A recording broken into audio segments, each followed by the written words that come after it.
when you look at something like this belief you have, so this belief is what's keeping you from letting abundance flow outside of a 9-to-5 job. So now you look right at it and you say, belief, what is it that I'm thinking about you that I'm using as my excuse not to allow the money to flow? Well, I'm thinking that I've been thinking you for so long that I can't let go of you. And that doesn't make sense, because I can think any thought I want. So you believe, or just a thought that I've been thinking, you don't hold any power in my experience. You're just a habit of thought that I'm in the process of changing right now. So it softens even as you think about it. One who's in alignment with who they are is more powerful than millions who are not. When you get yourself turned downstream so that you are in alignment with what you're asking for, and now you're only offering one signal, the power of that is so swift and sure. So contemplate that platform, and then think about the great disparity in the amount of effort that you see happening on this planet, how hard many people are working, and how much action that they're offering for very small remuneration comparatively, and how little some others are doing, and how much incredible abundance is coming to them. And you have to step back from that, not in the old normal human fanfare of injustice, but step back from that in sort of awe as you are witnessing firsthand through your own deciphering of life that there is leverage in alignment, that there are people who have figured out, maybe they were born into a family where it was easy for them to pick it up, and maybe they learned it one step along the way. But the bottom line is, nobody is experiencing enormous abundance who doesn't understand in some way this power of the leverage of alignment.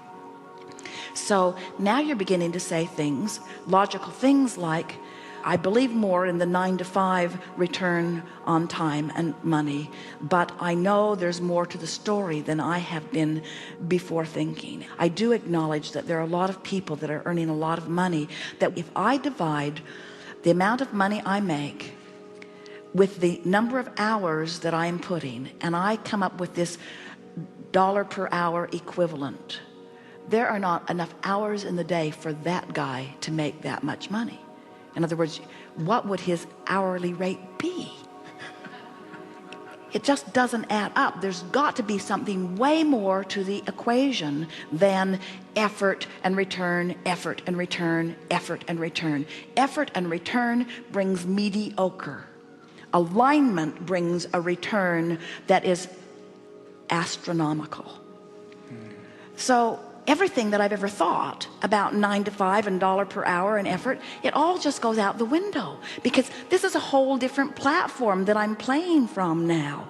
Now I get it. And so now I'm going to do whatever I do, and I'm going to appreciate the money that's coming. But I am now seeing economy and alignment and allowing and receiving and resources in an entirely different light. Now I get it, that if this time-space reality had the wherewithal to cause me to put it in my vibrational escrow, this time-space reality has the ability to deliver the goods for me or anybody else. There's no competition. And so what comes to me doesn't have anything to do with what anybody else is doing. In other words, there's not an economy that's being divvied up and you've got to figure out how to carve your piece out of it. There is an economy that's in the process of being created that is responding to the vibrational platform that you all hold. It was not very many hundreds of years ago that you were trading beads and feathers and things with one another. And now look how your economy has expanded, and nobody's been trucking resources in from other places. It's expanding because of the thoughts that you are projecting, you see. So as you contemplate all of this and you realize that you are the creator of your own reality, and that the environment that you are living is what is causing the expansion of that which is there for you, and now you're reaching for the thoughts that feel good. Now you're leveraging yourself in a way that you will in a very short time not be even talking about what you could earn 9-to-5. Instead of saying, oh sure, I could go get a job and I could commit myself and I could endure the discord that I would feel, you wouldn't even be having those conversations, because your understanding of what that kind of thinking earns in comparison with this empowering thinking of when you come into alignment with vibrational escrow, you would not even be considering considering it. So when you talk about what you do know, I don't know how it's going to happen, but these things I do know. I do know that law of attraction abounds. I do know that I've been living life and I put stuff in vibrational escrow. I do know the difference between not feeling good and feeling good. I do know that I have the power to direct my thoughts. I do know that there are positive aspects everywhere I stand if I will look for them. I do know the difference between vibrational alignment and resistance. I do know that I am a worthy being. In other words, you keep wanting to use your manifestations as the evidence that you are worthy of receiving, but that's backwards. That's like saying, put me over there and then I'll have a good feeling response to being over there.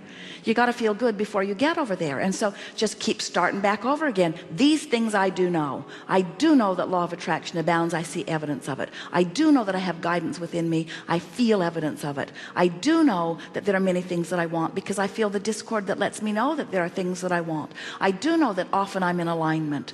I do know that, because you see, all that feeling of worthiness is closing the gap. You don't need to say, I do know that I'm worthy, but you do need to feel the equivalent of it. Do you know that when you're in a state of appreciation, the gap is closed? And when you're in a state of knowing your worthiness, the gap is closed? So does it matter if you feel appreciation rather than worthiness to close the gap? But when you feel unworthy, do you know it always widens the gap? It always puts you in the state of disallowing. And do you know that if you felt worthy, you'd have all of these things that you've been asking for? So the fact that you don't means you must not. So it doesn't matter. It just means you've got some things to work on.